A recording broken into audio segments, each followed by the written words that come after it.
Tonight at 5, ahead of Pride Month, Wisconsin's LGBTQ plus caucus is proposing a major update to the state constitution. And it's commencement day at Harvard as threats from the White House hang over the future of the prestigious university. And an exclusive look at a new exhibit in Wisconsin that showcases the hip-hop culture here in Madison. It's all ahead on News 3 Now at 5. Thanks for joining us. Madison police say that a man struck by a vehicle on Monday night on Madison's north side has died. Police say that crash happened near Kennedy Road at Northport Drive around 5:30. A 48-year-old man was taken to the hospital in critical condition while the driver stayed on scene and cooperated with police. In an update this afternoon, police say the 48-year-old man had died. Officers have not released the names of either person involved in the crash and did not indicate whether charges were pending. Police in Madison also say a cyclist was taken to the hospital after a crash on the south side. Officers were called to Winona Way, just south of Lake Monona, yesterday morning after the crash was reported. Now, according to police, a driver had stopped at the intersection, inching forward to see around a line of parked construction vehicles. And that's when the cyclist struck the vehicle. The cyclist is expected to recover. And one person was hospitalized after a fire at a senior living facility overnight. Madison Fire says they were called to Juniper Drive near Cottage Grove Road at I-3990 after several people reported smoke coming from a third-floor apartment. The sprinkler system put out the fire when firefighters got there, and the person living in the apartment was taken to the hospital in stable condition. Damage was minor, however, other apartments did suffer water damage. The Red Cross is helping those who have been displaced. Now to a check of our first warn forecast. Showers, some storms expected tomorrow. Who will see that rain? Alex has more from the weather patio. From the weather patio, here I am reporting with some clouds above me and a radar 3000 also has a couple of raindrops right now out there. Let's take a look at those. This is a classic example of a pop-up shower. They're few and far between over southwest Wisconsin, just west of 39. Couple more pop-up showers to the east of Watertown and Beaver Dam. Not everybody sees these. In fact, most areas staying entirely dry on radar 3000 for this evening. But just as Eric was alluding to, tomorrow will be a different story. And pop-up showers and storms, they dwindle at night when they lose the heat of the day. But we do have more storms in the forecast, especially for areas east of Madison. Heads up, wildfire smoke is on the way as well to southern Wisconsin. We'll talk about the wildfire smoke, and we'll use Future Track to track both the smoke and the thunderstorm chances on Friday in a few minutes. Alex, thank you. Some Wisconsin lawmakers are pushing a new LGBTQ equality agenda ahead of Pride Month. State representatives are introducing multiple bills, including a constitutional amendment to remove same-sex marriage restrictions and legislation banning conversion therapy for minors. The proposals aim to protect LGBTQ rights and provide legal protections across the state. These are not hypothetical issues. I have been contacted by multiple couples who have faced legal challenges to secure equal parental rights. A lack of clear guidance and statutes means same-sex couples have often needed to go to court to have their rights secured, which leads to considerable costs for both families and the state of Wisconsin. Now, the proposed legislation comes as Wisconsin marks its statehood anniversary. Lawmakers are seeking to address long-standing legal challenges facing LGBTQ families. After weeks of gridlock, Wisconsin's Budget Writing Committee met today, approving smaller agency budgets like those for Secretary of State and State Treasurer. Now, they also signed off on the department that oversees professional licenses. But the biggest question is what's happening with the proposed tax cut. It's still unresolved, and Republican leaders say talks are ongoing, but no deal yet. Yeah, I don't think we're going to talk about conversations with the governor, so we're pleased that he's meeting with us and our conversations are ongoing, and that's about it. Well, the state budget is stalled largely due to the debate over the proposed tax cut. Lawmakers are behind schedule and risk missing the June 30th deadline. Wisconsin wouldn't shut down if that happens, but any funding increases, including for schools, would be delayed. For some Harvard students, today's commencement brings questions about whether they'll get to finish up their degrees at the prestigious university. The Trump administration gave Harvard 30 days to contest its plan to ban international students from enrolling on campus. Erica Brown has more details from the White House. One by one, students crossed the stage Thursday, for many fulfilling a dream to graduate from Harvard University. Congratulations, class of 2025. But this year's commencement came as the university is embroiled in contentious legal battles with the Trump administration. The class of 2025 from down the street, across the country, and around the world. Around the world, just as it should be.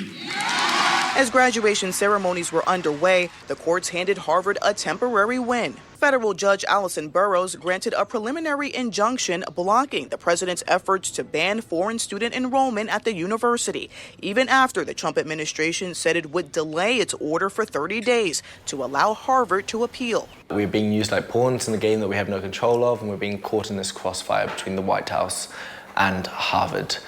And it feels incredibly dehumanizing. The Trump administration is expanding its efforts to restrict international students, with the State Department announcing it will, quote, aggressively revoke student visas for Chinese nationals studying in the U.S.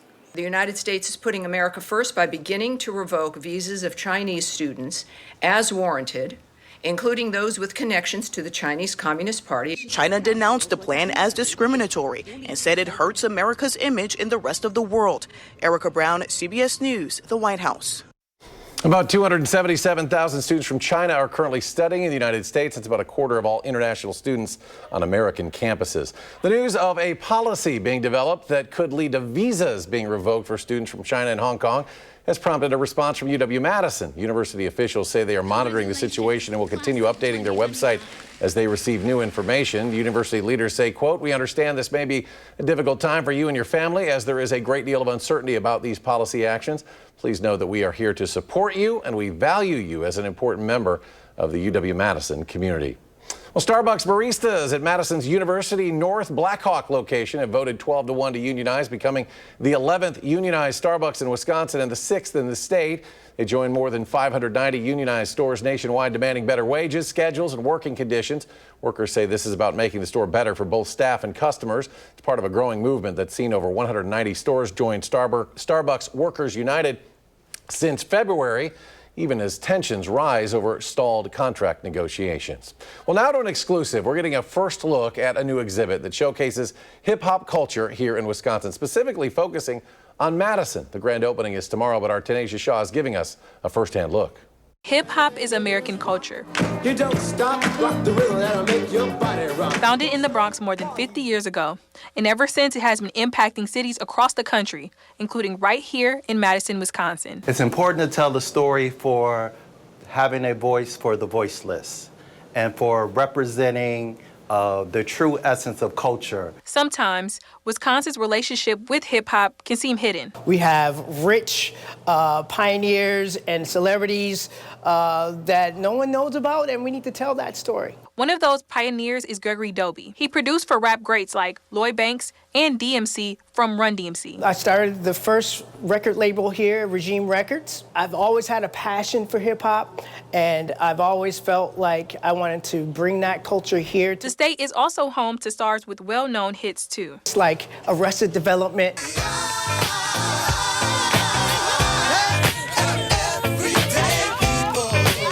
They were from Milwaukee and Madison. I went to school with one of the members of Arrested Development, Cuckoo Cow.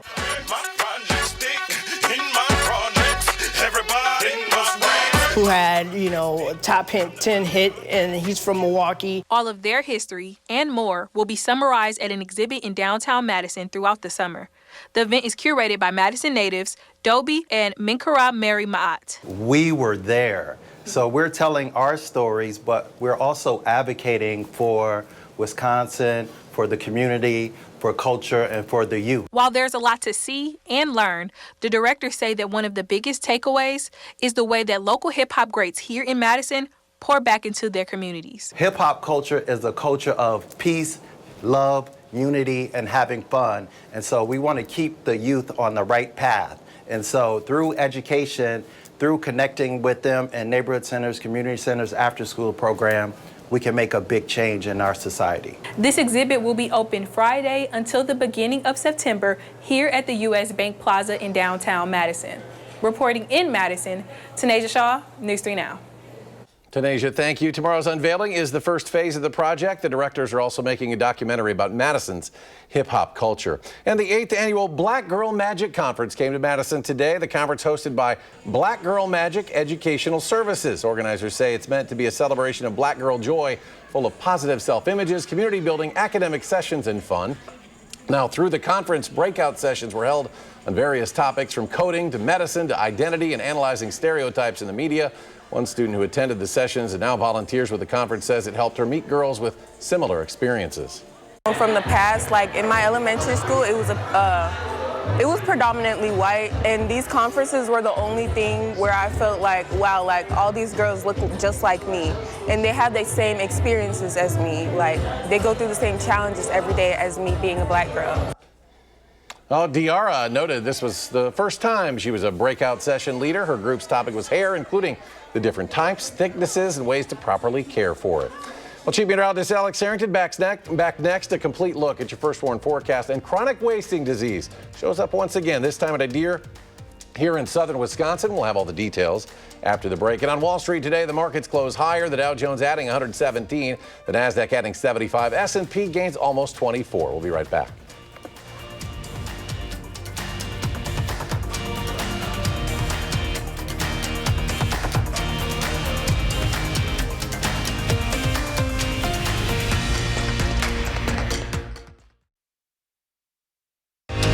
You're watching News 3 Now at 5. The Rock County Deer Farm has been placed under quarantine after a 5.5-year-old doe tested positive for chronic wasting disease, or CWD. The Wisconsin Department of Agriculture confirmed the case, which was verified by federal labs in Iowa. CWD is a deadly neurological disease that affects deer, elk, and moose. State and federal officials are now investigating how the disease may have spread. The farm will remain under quarantine during this investigation. And the Wisconsin DNR asking landowners with at least 60 acres to consider hosting hunters with disabilities during the 2025 gun deer hunt. That runs October 4th through 12th. Landowners must be able to accommodate at least 3 hunters and submit an online application by July 1st. This annual hunt, now in its 33rd year, provides accessible deer hunting opportunities for about 400 participants. It depends entirely on the generosity of volunteer landowners across the state. Well, Middleton is rolling into summer with Bike Week next Sunday to the following Saturday, joining communities statewide to celebrate cycling. The week kicks off with a community bike ride and interactive exhibit downtown. Commuter stations with refreshments pop up midweek, and Saturday wraps things up with a family-friendly bike rodeo focused on safety and fun. And whether you're a seasoned cyclist or just getting started, well, there's something for everyone during Middleton Bike Week. Ford is recalling more than 1 million vehicles. It's over a freezing rear view camera issue. The automaker says a software error may cause the rear view camera image to delay, freeze, or not display when the vehicle is in reverse. The recall includes more than 500,000 F-150s. It also covers a wide range of other vehicles, including Mustangs, Broncos, Corsairs, and the Lincoln Nautilus. Model years run from 2021 to 2024. The automaker will fix the issue with the software update, either over the air or at dealerships.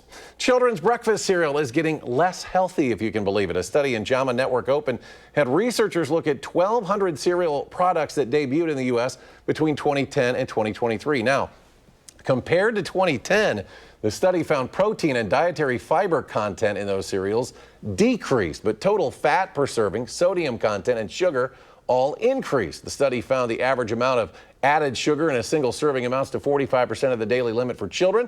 The study authors said parents could consider other breakfast options for their growing children. Those options include eggs, steel-cut oats with honey and fresh fruit, or whole grain bread with peanut butter. Dane County launching its new Food Scrap Stop program on Sunday, offering free 24/7 drop-off sites to compost food waste. Now, those kiosks will open in Madison, Middleton, and McFarland, with another coming to Verona by August. The effort aims to reduce landfill waste by turning food scraps into compost through a partnership with Purple Cow Organics. Residents must register online for access. County staff will host launch events with free buckets and waste education tools. A live look now at our Edgewater Skycam in Madison as the first of our First Warn camera network. With warmer conditions expected this weekend, many folks are going to hit the beaches, but you should check Public Health Madison and Dane County's website for the water quality updates. Now, as of right now, all but 4 of monitored Dane County lakes are open for the season. Troll Beach and Verona Fireman's Beach Park, the park there, are not open yet for the season. Lake Mendota County Park Beach is closed due to a reconstruction project, and Maple Bluff Beach Park is not yet monitored. However, blue-green algae may be present. Now to your forecast. Keeping an eye on storms for Friday. Here's Alex with the full story. Storms for Friday, Eric, I want to add to the forecast for the upcoming weekend. We're also not just tracking those storm chances on Friday, but we're also tracking wildfire smoke that may last into Saturday. So if you have any outdoor plans on Saturday going out to the beaches and so forth, if you're susceptible to smoky conditions that we've experienced these past few years, you may want to consider limiting your time outdoors on Friday going on into Saturday. First radar, we're 3,000 right now, just a couple of dots across southern Wisconsin. Those dots are the popcorn or pop-up showers and a couple of rumbles of thunder that are out there tonight. And future track showing few and far between, most places staying dry throughout the entire night tonight. That's going to change though as we go into Friday. I've been talking about this backdoor cold front possibility, looking at a stray shower to scattered chances, especially for Madison and areas off to the east as we go into Friday afternoon. Let's put that into motion. Here we go. Friday afternoon, a couple of thunderstorms up towards Juneau, Adams, Marquette, Green Lake counties around 4 o'clock in the afternoon, getting down to the Madison area over towards Watertown around 5 or 6 o'clock, and then sweeping off towards the south and towards the east rather quickly. It's a quick moving line of thunderstorms, and areas in southwest Wisconsin may not see anything at all. One or two of these storms isolated could get on the strong side or marginally severe. Gusty winds and hail would be the primary threats if one or two of these storms can make it to that severe criteria. And rainfall amounts with this not looking hefty at all, maybe a quarter of an inch for areas along and east of I-39. And we need that water. Had a couple of viewers that have been emailing saying, hey, thank you for showing the drought monitor and keeping this drought monitor a focus for southern Wisconsin, because unfortunately areas along the Wisconsin-Illinois border, farmers, gardeners, those that need the water, there's been no improvement. Even with that soaking cold rain we had last week, moderate drought conditions continue for areas from Platteville all the way east over towards Janesville and Beloit. Bottom line with the shower and thunderstorm activity Friday, mainly in the late afternoon and early evening, mainly Madison and areas east. Widespread severe weather at this point in time, not expected, but an isolated severe storm or two can't be ruled out. 50s tonight, dotting of those showers for at least a couple more hours. High temperatures on Friday boosting all the way up to upper 70s, right around 80. And then that dividing line right along I-39 and points to the east. That's where we have that chance for a shower or for a thunderstorm in the afternoon, especially, again, 4 p.m. to 6 p.m. time frame. Then the wildfire smoke, a plume coming in out of Canada. We have been showing this the past couple of summers here. When it's orange, that means the air quality is not good. If you're susceptible to PM 2.5, as it's called, or we can just call it smoke particles outside, when we get that hazy sky and that smoky smell, you might want to consider limiting your outdoor activities Friday going on into Saturday. Indications are the plume will go away as we go towards Sunday. And that's why we have air quality alerts across all of the area as we go into Friday, and I would not be surprised to see these extended into Saturday if that smoke plume hangs around the area. Following Saturday, as we go into Sunday, Monday of next week, we really start to warm on up near 90 by the time we get to Monday, and that warm, humid conditions Tuesday going into Wednesday is going to spell our next chance for showers and thunderstorms. And that looks like actually a pretty good chance on Tuesday going into Wednesday, but we'll have to keep an eye out for some of those storms being on the strong side. Well, I had a visit today. Let's take a look at some of the video. Hey, I got to speak to the kindergarten class in Barneville. They got to learn about what a TV meteorologist does, that my frames, they match the forecast, like the important Alert Day red ones. And of course, there we go. There's the famous pepper tornado experiment. That's always a hit. Just want to say thank you so much for having me out to Barneville Elementary to visit the kindergarten schools. And what important timing, because the infamous F5 Barneville tornado, of 1984, is just a little bit over a week away from now. Eric? All right, Alex, thank you very much. Just now, artificial intelligence is helping a Northern Illinois Sheriff's Department do its work, but it's not without a little controversy. The story next.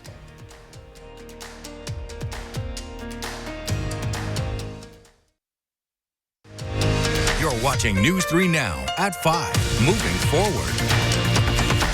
In Winnebago County, Illinois, the sheriff's office there is testing AI tools to help with their daily work. However, residents are warning it could add bias to police reporting. Nathaniel Langley reports.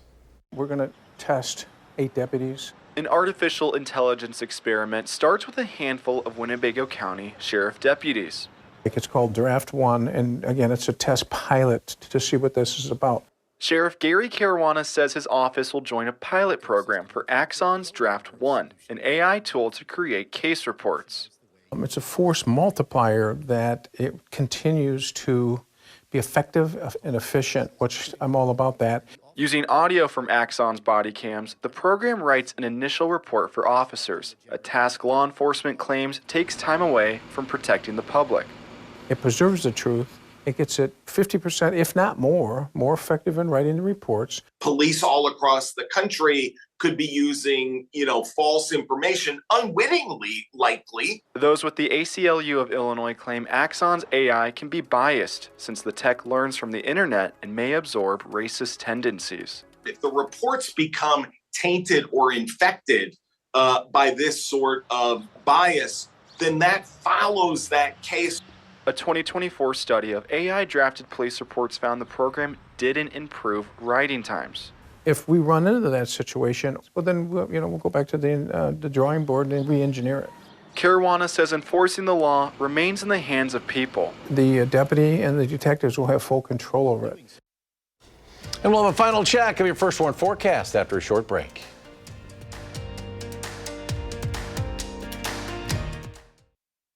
There's a mystery scientists are trying to solve in Pennsylvania. Dr. John LaPook goes with researchers on the hunt for a way to prevent the next pandemic. And could $500 make all the difference in a newborn's life? We went looking for the answer in Michigan. That's our Eye on America tonight on the CBS Evening News. And coming up at 6, we're entering day 3 of a nurses' strike at Unity Point Meriter Hospital. Have the latest from bargaining session. What was set for today again. That's at the top of the hour. Let's get back to Alex. Final check of the forecast. More storms in the forecast for tomorrow. About this time tomorrow night, I expect thunderstorms, Madison and areas to the east. So really I-39, I-94 down to Janesville. That's the best chance for some late afternoon and early evening thunderstorms. We're not expecting widespread severe weather, but 1 or 2 of those storms could have gusty winds and some small hail and some frequent lightning. So again, when thunder roars, stay indoors if you have any plans tomorrow evening or the late afternoon hours. Also, wildfire smoke is coming down from Canada. It will enter the forecast very quickly as we go into Friday. So this will be an unhealthy period for some folks. If you had been sensitive to wildfire smoke in these past couple of summers when the wildfire smoke has come down from Canada, you're just going to want to take it easy and limit outdoor activities as we go into Friday, going on into the Saturday time frame. Looks like that plume will move to the south or out of the area by the time we get to Sunday. We'll keep a close eye on that. And almost summer, that is summer-like temperatures Monday, Tuesday, Wednesday, 80s by day, 60s by night, and maybe some strong storms Tuesday going into Wednesday. All right, Alex, thank you. Thanks for watching News 3 Now at 5. Coming up now, the CBS Evening News, and of course, we will be back in 30 minutes for News 3 Now at 6. You can always find us streaming 24/7 at Channel 3000+.